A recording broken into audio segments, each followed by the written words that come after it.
বন্ধুরা, এখন অনেকটা রাত হয়ে গেছে। তোমরা জানো এই রাত্রে আমি কোনো ভিডিও করি না, মানে আমি ইচ্ছা আছে ভিডিওটা এখনই পাবলিশ করব। তার কারণ ভিডিওটা একটা আর্জেন্ট ভিডিও। এক্ষুনি চোখে পড়লো, এফবিতে একটা ভিডিও পোস্ট হয়েছে। বং রন লাইফস্টাইল যে ছেলেটি আছে, বাপন বিশ্বাস, তোমরা জানো পৃথি আর বং রন ওদের বিয়ে হয়েছে, কিন্তু ওদের বিয়েটা হয়েছে শুধু রেজিস্ট্রি হয়ে রয়েছে। 3 বছর হয়ে গেছে। রিসেন্টলি ওরা সিকিম না কোথায় ঘুরতেও গেছিলো দুজনে, কিন্তু সামাজিক বিয়েটা সামহাও হচ্ছে না। এবং এই মাঝখানে অনেক ঘটনা ঘটে গেছে। কয়েক মাস আগে আমরা দেখেছিলাম পৃথি ওর বাপের বাড়িতে গিয়ে পৃথি ওর বাপের বাড়িতে গিয়েছিল এবং দুজনের মধ্যে প্রায় কোনো যোগাযোগ ছিল না। পরে জানা গেছিলো, আমরা প্রথমে ভেবেছিলাম স্বামী স্ত্রীর মধ্যে গণ্ডগোল, হয়তো ডাইভোর্স হয়ে যাবে, এরকম কিছু রটেছিল। পরবর্তীকালে জানা গিয়েছিল যে ঘটনা ওরকম কিছু নয়, এদের পারিবারিক কিছু অশান্তি রয়েছে। এই যে বং রনের দিদি, সে এবং তার মা কিনা আমরা জানি না এখনও, তবে দিদির সাথে যে প্রবল অশান্তি একটা কিছু, এবং এই দিদি মেন ভিলেন রোলে এটা মনে হয়েছিল। কারণ এই বং রনের দিদির সঙ্গে আমরা দেখেছিলাম কমেন্ট বক্সে এই পৃথির দিদির অনেক লড়াই, সেখানে অনেক কিছু কমেন্টের মাধ্যমে উঠে এসেছিল। এগুলো নিয়ে প্রচুর জল ঘোলা হয়েছিল, বেশ কিছুদিন ধরে প্রচুর ভিডিওস নেমেছিল। এই ঘটনাটা 3 মাস আগের, আমি কি করে সঠিকভাবে বলতে পারছি, আমি একটু আগেও ভেরিফাই করলাম, দেখলাম ওর দিদির লাস্ট ভিডিও ছিল ওটাই, যেখানে ওর দিদি ওই মানে বলছে জিনিসগুলো। প্রথমে খুব তেড়িয়া হয়ে একটা ভিডিও করেছিল, তারপরে একটা ক্ষমা চাওয়া টাইপের, কিন্তু এই 3 মাসের মধ্যে তার দিদি আর কোনো ভিডিও দেয়নি। প্রসঙ্গত বলে রাখি যে এই যে ওর দিদিকে কিন্তু পৃথির মুখের মাধ্যমেই, মানে পৃথির মুখটা যেহেতু ভীষণ পরিচিত ভাইরাল ফেস ছিল, বংরন এবং বংরনের দিদি কিন্তু ওর মাধ্যমেই এরা লোকসমক্ষে উঠে এসেছে। এবং বংরনের সাথে কিন্তু পৃথি মানে ওর স্ত্রীর কিন্তু খুবই ভালো সম্পর্ক রয়েছে। রিসেন্টলি ওরা সিকিম থেকে ঘুরে এসেছে। এবার প্রশ্ন, এত রাতে এই কথাগুলো বলে আমি তোমাদের সামনে কেন ভিডিও করতে বসলাম, এটা একটা প্রশ্ন তোমাদের মনে হতে পারে। কারণ আছে, কারণ যে ভিডিওটা এক্ষুনি চোখে পড়লো, বলছিলাম আমি ফেসবুকে দেখলাম যে ওর নিজের মানে পোস্ট করেছে এবং ভিডিওটা মিলিয়নে ভিউজ হয়ে গেছে, কয়েক ঘন্টার মধ্যে ভাইরাল হয়েছে আর কি। কারণ ওকে মারা হয়েছে, ওর গালের মধ্যে এখানে রক্তের দাগ কাটা আমরা দেখতে পাচ্ছি। ওর দিদিকে প্রশ্ন করছে, কার কথা বলছি, বংরন যে বাপন বিশ্বাস ওর দিদিকে প্রশ্ন করছে যে তুমি বলো যে তোমার বর ঘুষ দিয়ে চাকরি পেয়েছে। অনেকবার প্রেশার দেওয়ার পরে তার দিদি বলছে হ্যাঁ পেয়েছে। তো ক্যামেরার সামনে সে বলছে, এবার ক্যামেরা তখন চলছিল কি না হয়তো সে অতটা কনসিয়াস ছিল না, এটা হতে পারে। পরবর্তীকালে সে বুঝতে পেরে ছেলেটিকে মারধর করছে ক্যামেরার সামনেই, সে তার ক্যামেরা কেড়ে নেওয়ার মানে ফোন কেড়ে নিয়ে ভেঙে দেবে এরকম কিছু বলছে, কেড়ে নেওয়ার চেষ্টা করছে, প্রচণ্ড মারপিট মানে হাতাফাই যাকে বলে হচ্ছে, এবং সে তার ভাইকে মেরেছে।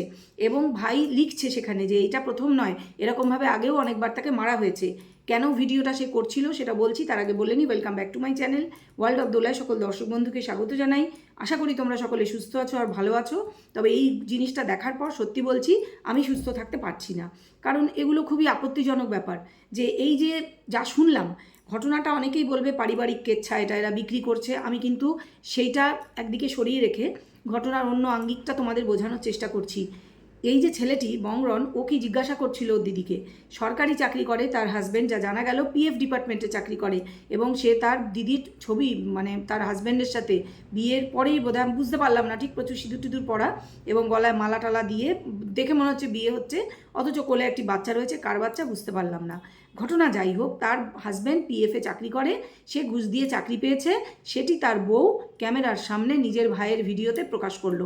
করার পরের মুহূর্তেই যখন বুঝতে পেরেছে এটা ভিডিও করছে এবং এটা ও ছেড়ে দেবে ওর চ্যানেলে, সঙ্গে সঙ্গেই দৌড়ে এসে ঝাঁপিয়ে পড়লো নিজের ভাইয়ের উপর, ফোন এবং ক্যামেরা কেড়ে নেওয়ার চেষ্টা করলো এবং ভাইকে মারধর করলো। এইটা এতটুকুন ভিডিওটা আমরা দেখতে পেলাম, এবং সঙ্গে একটা ফটো অ্যাটাচ করা হয়েছে যেখানে তার জামাইবাবুর ফটো, সে দেখিয়ে বলছে এই লোকটি পিএফ ডিপার্টমেন্টে চাকরি করে, এ আমার দিদির বর এবং এ ঘুষ দিয়ে চাকরি পেয়েছে, তোমরা দেখে নাও।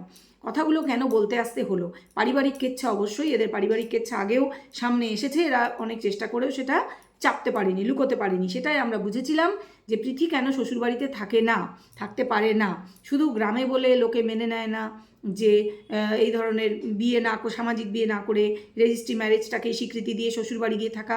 ঘটনা সেটা না, প্রথমে সেটা মনে করানো বা মনে করা হয়েছিল, ঘটনা সেটা না। ও শ্বশুরবাড়িতে রীতিমতন মেন্টাল টর্চার করা হতো, সেটা আমরা বুঝতে পেরেছিলাম। এবং নেপথ্যে ডেফিনেটলি এই যে ননদ, একদম বোঝা গেছিলো ক্যামেরার সামনে এদের প্রচুর ভাব ভালোবাসা, দারুণ দারুণ শর্টস এবং ভিডিও আমরা দেখেছি। যে ননদ বৌদিতে খুব ভাব ভালোবাসা, কিন্তু মোটেই যে তা নয় সেটা কিন্তু তখন প্রকাশ্যে এসে গেছিল। এবং তারপর থেকে মেয়েটি কিন্তু কখনোই তার দিদির বাড়ি এবং নিজের বাবার বাড়ি ছাড়া শ্বশুর বাড়িতে আর যায়নি। সে কিন্তু রনের সঙ্গে তার ফ্ল্যাটেও থাকে না। রন একটা ফ্ল্যাট ডানকুনিতে নিয়েছে, সে শেষ পর্যন্ত জানিয়েছিল অনেক চাপানুতরের পরে। এই পর্যন্ত ছিল আগের ঘটনা, মানে 3 মাস আগের ঘটনা।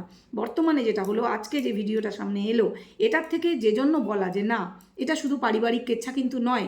বর্তমানে আমরা বেশ কিছু বছর ধরে দেখছি রাস্তায় ছেলেমেয়েরা বসে রয়েছে, তারা চাকরি পাচ্ছে না, বিভিন্ন রকমের চাকরির জন্য আন্দোলন চলছে, কিন্তু কোনো চাকরি হচ্ছে না এবং প্রচুর ঘুষের খবর। এবং আমরা জানি আমাদের প্রাক্তন শিক্ষামন্ত্রী কিন্তু জেলে রয়েছেন, এই কেস চলছে।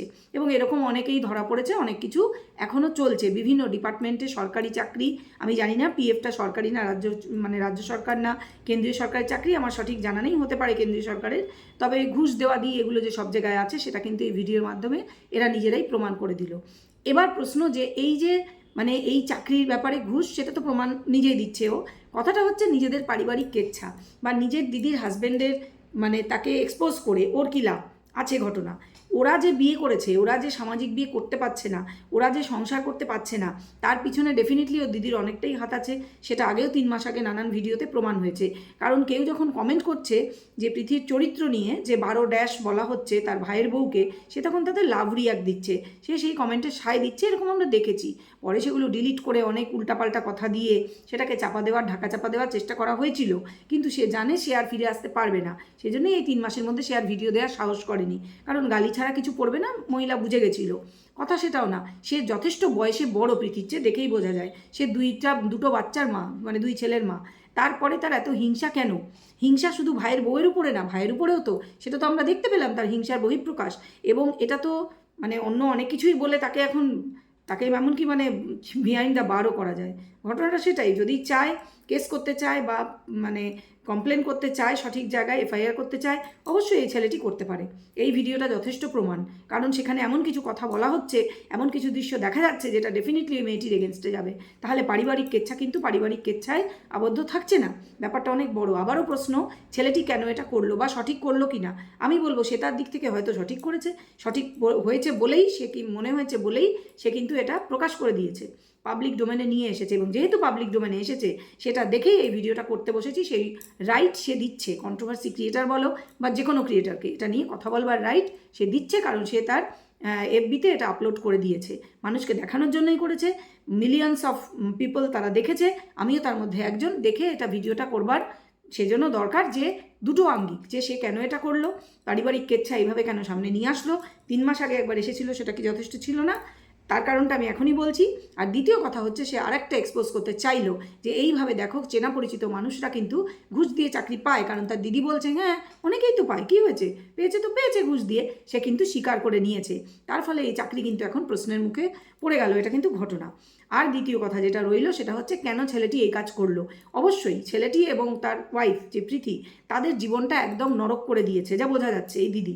নইলে সে দিদিকে কেন এইভাবে পাবলিকের সামনে এক্সপোজ করতে চাইবে? নরক করে দিয়েছে। এজন্যই বলছি ছেলেটি মেয়েটি একটা ইয়াং ছেলে মেয়ে, একটা ইয়াং কাপল, তারা একসাথে সংসার করতে পারছে না, ডেফিনেটলি পরিবারের বাধার জন্য। এবং পরিবারের তাতে কিছুই যায় আসে না, সেটা আমরা দেখতে পাচ্ছি। সামাজিক বিয়ে হওয়ার কথা ছিল, সেটা হলো না। মেয়েটিকে বাপের বাড়ি পড়ে থাকতে হয় আইদার, নাহলে সে তার দিদি জামাইবাবুর সঙ্গে ব্যারাকপুরের বাড়িতে থাকে। কেন মেয়েটির জীবনটাই বা এরকম হবে কেন? একটা সুস্থ সুন্দর বাচ্চা মেয়ে, যথেষ্ট প্রতিষ্ঠিত, যথেষ্ট পয়সা করি তার নিজেরই আছে, এবং সে একটি স্বনামধন্য নাম ওয়াইটির জগতে এবং ফেসবুকেও। এবং ছেলেটিও তাই, ছেলেটিও ইনস্টা, ফেসবুক, ওয়াইটিতে যথেষ্ট পয়সা করি করেছে। রিসেন্টলি সে বিজনেস শুরু করেছে এবং সে ফ্ল্যাট নিয়েছে, ভাড়াতেই নিয়েছে।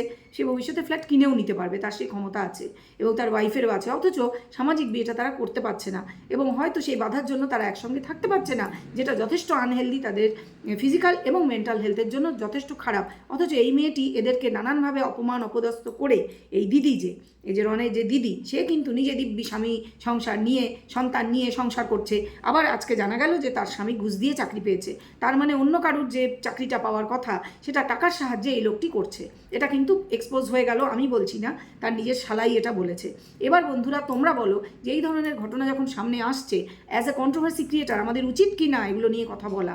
আমার মনে হয়েছে উচিত, আমি তাই বললাম।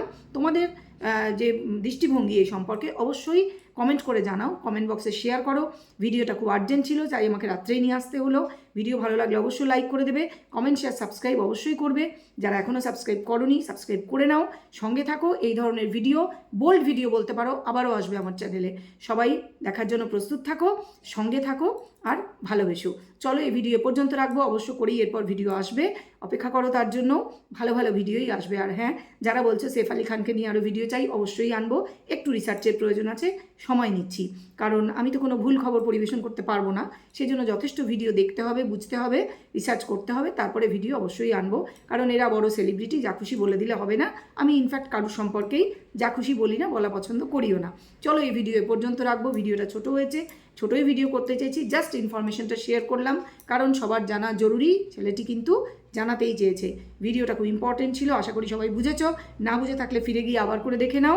আর ফিরে আসবো নতুন ভিডিও নিয়ে। ভালো থেকো, সুস্থ থেকো সবাই। এখন আসি, টাটা।